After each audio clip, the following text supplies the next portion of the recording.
par rapport et au toujours vivre le bien tu fils bilile le kamalo bana ebele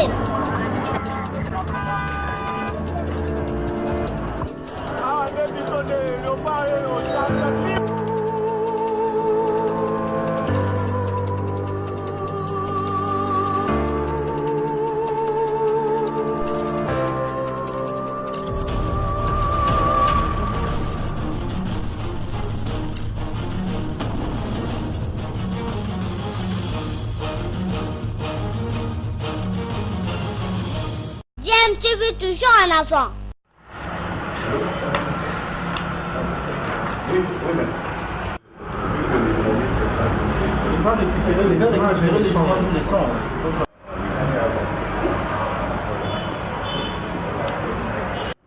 C'est pas pour ceux qui voudront, pas toujours la télé. 21 du 18 janvier 2018, enlèvement de nos militants par des inconnus. Suivant l'accord dit de Saint-Sylvestre, signé le 31 décembre 2016, sous la modération des évêques de la Conférence épiscopale nationale du Congo, CENCO en sigle, le 31 décembre 2017 a marqué la fin de la prolongation consensuelle du mandat de M. Kabila échu depuis le 19 décembre 2016, conformément à la Constitution.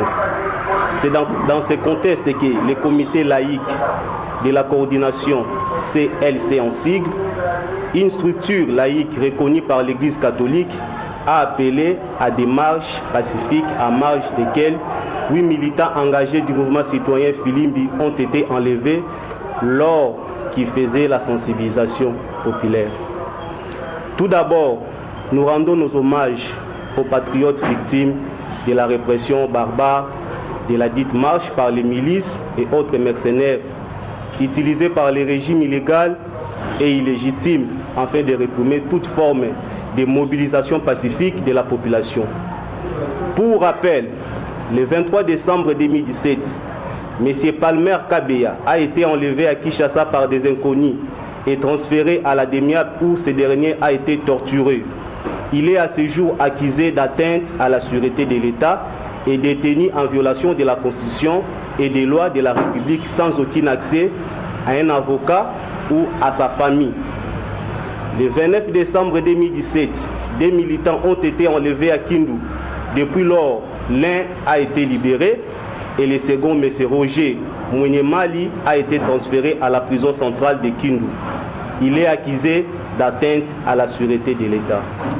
Le 30 décembre 2017, 6 militants ont été enlevés à Kinshasa et transférés à l'inspection provinciale de la police de Kinshasa, IPEKIN en sigle, avant d'être présentés au journal télévisé de la radio-télévision nationale du Congo, un organe public au service de la propagande et de la répression du régime dictatorial, comme les instigateurs d'un mouvement subversif qui s'est préparé à passer en action le 31 décembre 2017.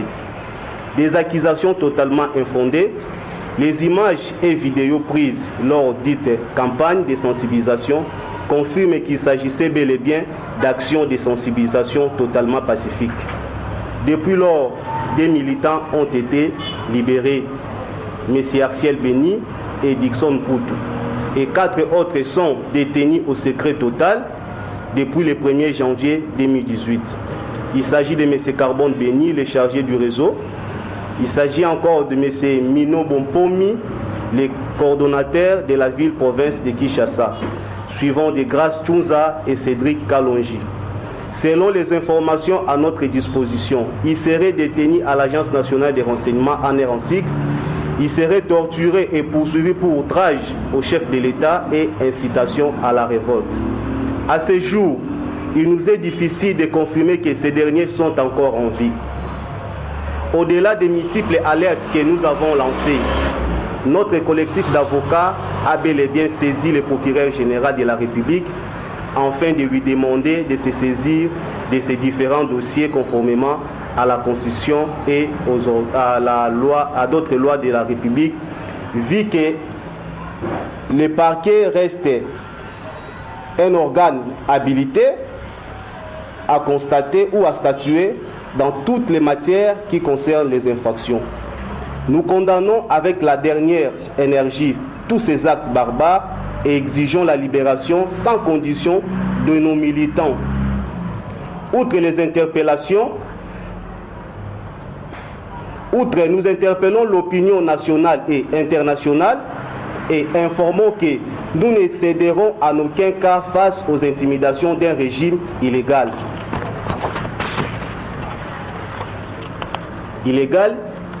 Qui a décidé de nous diriger par les défis et en violation de la Constitution ainsi que de la loi de la République. Nous demeurons plus jamais déterminés à poursuivre notre lutte pacifique et juste dans le strict respect des droits qui nous sont acquis en tant que citoyens, parmi lesquels la liberté d'expression et des manifestations. Et restons fortement mobilisés à côté des grandes majorités de nos compatriotes et jusqu'à la libération totale de notre patrie des mains de la dictature, conformément à l'article 64 de notre Constitution, qui nous autorise à barrer la route à des marches pacifiques ou comité laïque coordination de ce 20 janvier 2018, car le Congo nous appartient à tous. J'ai dit et je vous remercie. De notre point de presse. Et maintenant là, Maître Kabé a dit nous sommes disposés à toutes les questions possibles. Afin que nous, l'évolution du dossier. Vous avez la parole. Vous avez dénoncé l'arrestation des militants de la ministre quant à cette enlèvement.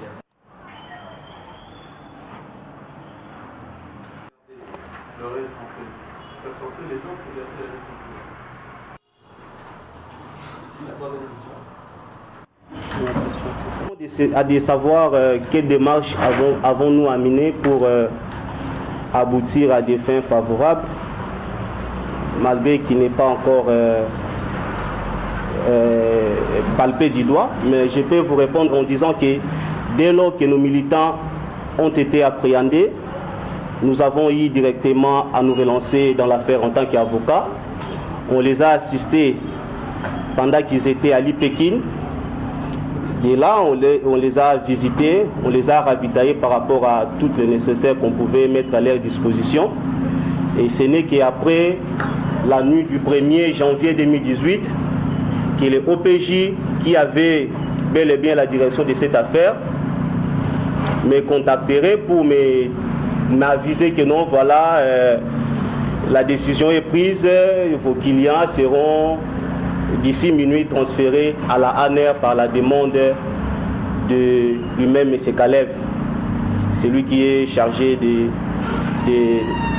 gérer cette structure de la sécurité. Et depuis lors, nous avons eu à toquer la porte en tant qu'avocat pour essayer de voir l'évolution de nos militants. Ça n'a pas été accordé. Et c'est dans ce sens-là qu'on avait directement saisi le procureur général.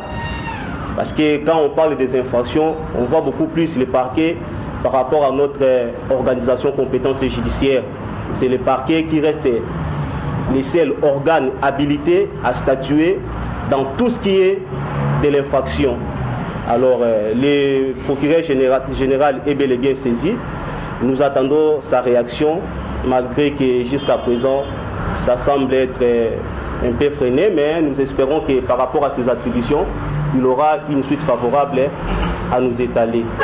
Par rapport à la deuxième question, d'expliquer le reste, pourquoi libérer des autres et garder les 4, je dirais tout simplement qu'ils étaient tous arrêtés au même moment, les 6 militants de la province de Kinshasa. Je crois on a cité Carbone, Mino, Chunza, Grace et puis Cédric. Et puis Arciel, voilà. Ils étaient arrêtés au même moment. Mais il s'est fait que le 31 décembre, pendant que le dossier a été transféré au niveau de l'Ipékin, le OPJ à qui la direction de cette affaire a été attribuée, en tant qu'avocat, j'ai eu à faire des concessions avec, vu l'état de santé de M. Arciel qui s'est dégradé.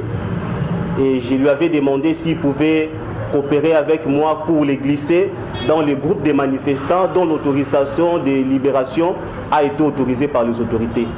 Et c'est dans ce sens-là que Artiel s'est retrouvé en liberté suite à cette négociation, vu que dès son arrestation, il était premièrement considéré comme le chauffeur parce qu'il a été appréhendé dans la voiture.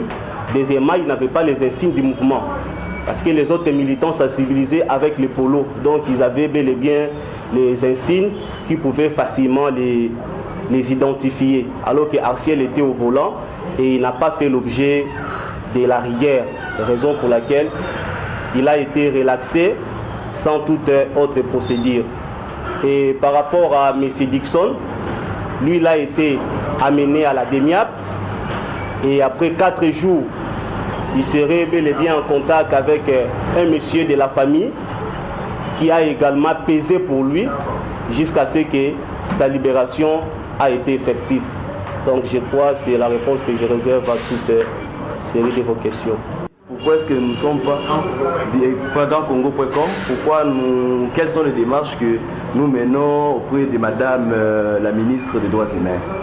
Pour vous rappeler, le collectif Filimbi, qui est notre mouvement, c'est que nous n'avons pas de gouvernement en place. Nous avons des gens qui nous dirigent par défi.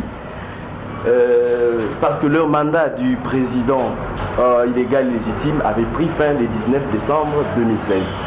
Pour nous, c'est aberrant et inadmissible, incompréhensif que nous allions mener des actions de plaidoyer auprès d'une personne que nous ne considérons pas comme ministre. Donc nous, par des démarches personnelles, des démarches propres que nous faisons, nous continuons à mener des actions de sensibilisation à travers les réseaux sociaux pour que nous obtenions la liberté de nos amis. Nous continuons à mener des plaidoyers auprès des organisations internationales, nationales et régionales. Et aussi, nous allons procéder à mener des actions de terrain jusqu'à ce que nous aurons la libération de nos amis qui sont arrêtés injustement et qui ne faisaient que jouir de leurs droits, leur conférés par la Constitution à travers l'article 26. Soutient la marche du 21, c'est pas faux. C'est pas faux. Directement que nous serons bel et bien dans la rue avec les laïcs catholiques parce qu'on est d'abord citoyens. Et qu'est-ce que nous faisons pour appuyer les laïcs catholiques? Nous sensibilisons à travers le flyer que les laïcs nous ont donné, nous sensibilisons des porte à porte pour que la population puisse participer à cette action. Il est de même un droit pour tout citoyen de pouvoir manifester pacifiquement pour revendiquer ses droits ou réclamer quelque chose. Étant donné que le mandat qu'on a conféré, qu'on a donné au président illégitime et illégal Kabila avait pris fin le 19 décembre 2016 et il est important pour tout Congolais de pouvoir manifester pour faire partir les pouvoirs illégalement et légitimement établis dans notre pays, conformément à l'article 64 de notre Constitution. Donc, nous appuyons l'action et nous continuerons à mener des actions en collégial avec tout mouvement qui veut le changement, même certains mouvements citoyens que nous reconnaissons, qui travaillent en partenariat avec nous. Nous continuerons toujours à mener ces genres d'actions citoyennes, pacifiques et non violentes, afin que nous arrivions à faire partir les pouvoirs, à faire partir les régimes dictatoriaux qui nous dirigent tout en violant la Constitution et les lois établies dans notre pays. C'est une liberté consacrée à tout citoyen. Et l'article 26 est clair sur ce. Alors, nous demander si nous sommes maintenant effrayés par rapport aux arrestations arbitraires et tout consort. En tout cas, nous rappelons encore que cette arrestation ne nous intimide pas et cela ne peut pas nous retourner en arrière. Le mouvement Filimbi poursuit avec son action de sensibilisation dans le cadre du marche appelé par les laïcs. Et nous serons bel et bien sur le terrain pour manifester notre mécontentement jusqu'à obtenir les résultats escomptés par rapport à notre vision.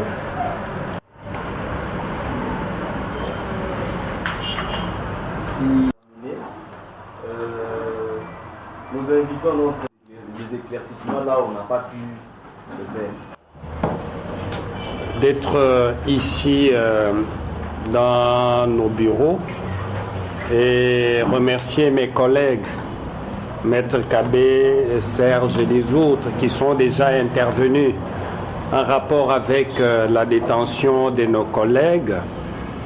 Et je voudrais tout simplement appuyer la déclaration qui a été faite et dire que nous condamnons avec la dernière énergie l'arrestation de nos collègues parce que nous estimons que leur arrestation et détention sont arbitraires et sont faites en violation de la Constitution de la République démocratique du Congo.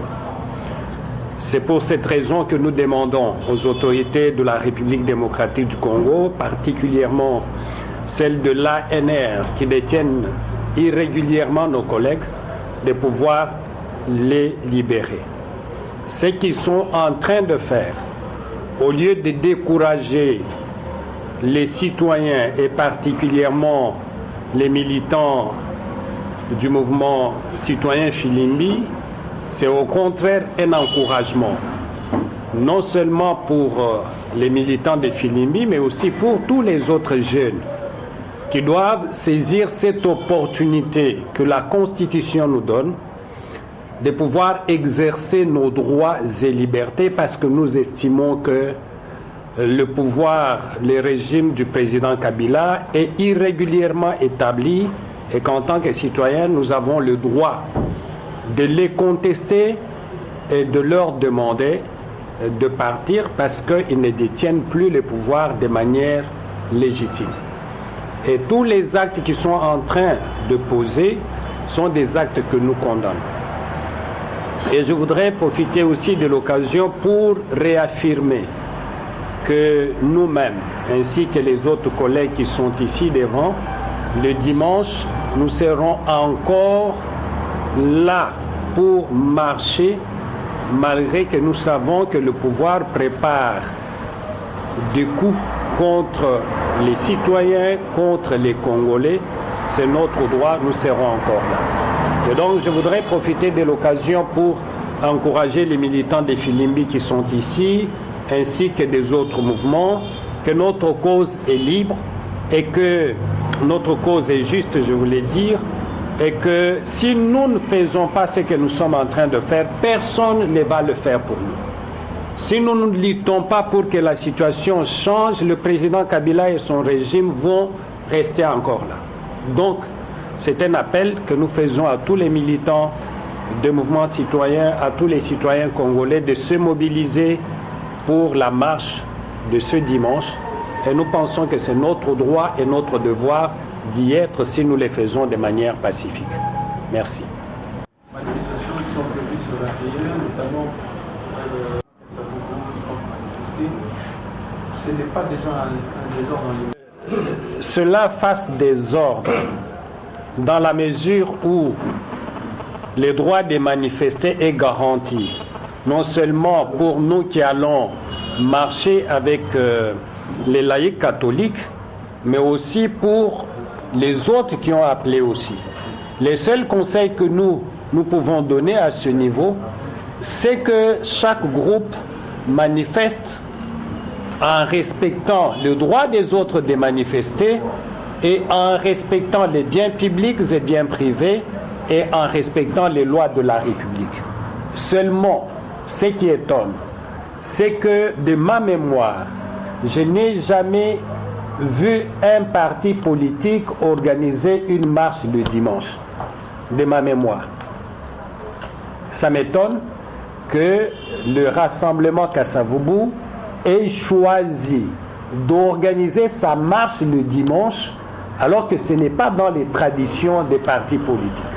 Et cela nous conduit à conclure que c'est une marche qui est organisée tout simplement pour étouffer la marche des citoyens. Et nous leur disons qu'en dépit du fait qu'ils ont pris l'engagement de venir marcher le même jour que nous allons faire notre marche et nous pensons que chaque groupe devra respecter les droits des autres. Tout ce qui est un peu plus de carrosse, et même que pour les équipes des relevés, il y a sur directrice de la femme pour nous décidons d'avoir il y a pas moyen même de nommer ça par rapport à ça. Nous sommes citoyens de ce pays et que nous avons les mêmes droits, la confrontation va arriver pour quelle raison? En fait, il n'y a aucun groupe ici qui fasse sa marche en l'organisant contre un autre groupe. Chaque groupe a un objectif. Vous savez que d'un côté, nous allons marcher pour exiger l'application intégrale, n'est-ce pas, de l'accord du 31 décembre 2016, et de l'autre côté, ils vont marcher pour appuyer les calendriers électoraux. Il n'y a pas de confrontation. Et donc, c'est pour ça que nous estimons qu'il faut demander aux uns et aux autres de respecter les lois de la République. Et vous savez que l'Église catholique, ou disons les laïcs catholiques, qui ne sont pas seuls, il y a beaucoup d'autres citoyens qui n'appartiennent pas ni à l'Église, ni aux églises de réveil, ni aux églises protestantes, ni aux églises catholiques, qui pensent que la cause défendue par le comité des laïcs de coordination est une cause juste, qui vont se joindre. C'est pour ça que notre appel va dans le sens de dire que les uns et les autres respectent les lois de la République. Et donc, pour moi, j'estime qu'il n'y aura pas de problème. Et s'il y a des problèmes, la police doit être là, parce que nous estimons que la police est payée avec l'argent des citoyens, et que cette police dans une démocratie ne peut pas être au service d'un individu ou d'un groupe d'individus. C'est une police qui est au service des citoyens, devra jouer son rôle en faisant en sorte que les droits des uns et des autres soient garantis. Je voudrais tout simplement vous dire que quand on s'engage pour les pays comme la République démocratique du Congo, où nous avons un régime qui ferme les oreilles à toute revendication, les arrestations sont possibles. Et en allant à cette marche, nous sommes convaincus qu'il y aura certains d'entre nous qui vont être arrêtés. Ça peut être mon collègue, mon frère Kabé, ça peut être moi, mais nous sommes convaincus que quand on travaille, on s'engage comme citoyen dans un pays comme la République démocratique du Congo, il est important d'intégrer la mention ou la dimension arrestation, la dimension prison dans sa tête. Parce que c'est inévitable. Si nous avons peur de la prison, ça veut dire en d'autres termes que nous n'allons pas revendiquer nos droits. Tout ce que nous demandons aux autorités, il n'y a pas d'autorité dans ce pays qui ne soit pas soumise à la loi de la République. Et même celles qui violent la loi de la République, si elles ne rendent pas compte aujourd'hui, nous sommes convaincus qu'elles rendront des comptes un jour ou un autre. Parce que le régime du président Kabila, ce n'est pas un régime éternel. Ce régime, s'il ne prend pas fin cette année, il prendra fin un autre jour. Et donc, nous demandons aux uns aux autres de pouvoir respecter les lois de la République. Nous demandons aux uns et aux autres d'arrêter les gens qui, dans la mesure où ils violent les lois de la République. Mais je ne pense pas que manifester pacifiquement, comme le demande la Constitution, soit répréhensible par rapport aux lois du pays. Et donc, nous serons là.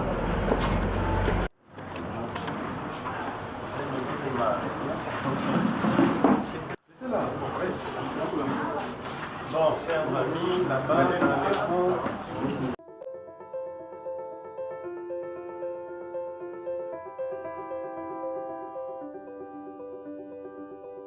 À l'heure où la RDC est à genoux. À l'heure où la pauvreté a confisqué toute dignité. À l'heure où on pille, tue et viole tous les jours en toute impunité. Well, we've seen similar scenes all around the city. People are out in the streets shouting Kabila out. À l'ère où les mots justice, droits de l'homme, démocratie et état des droits ont perdu tout leur sens. À l'heure où les pouvoirs nous violent notre constitution.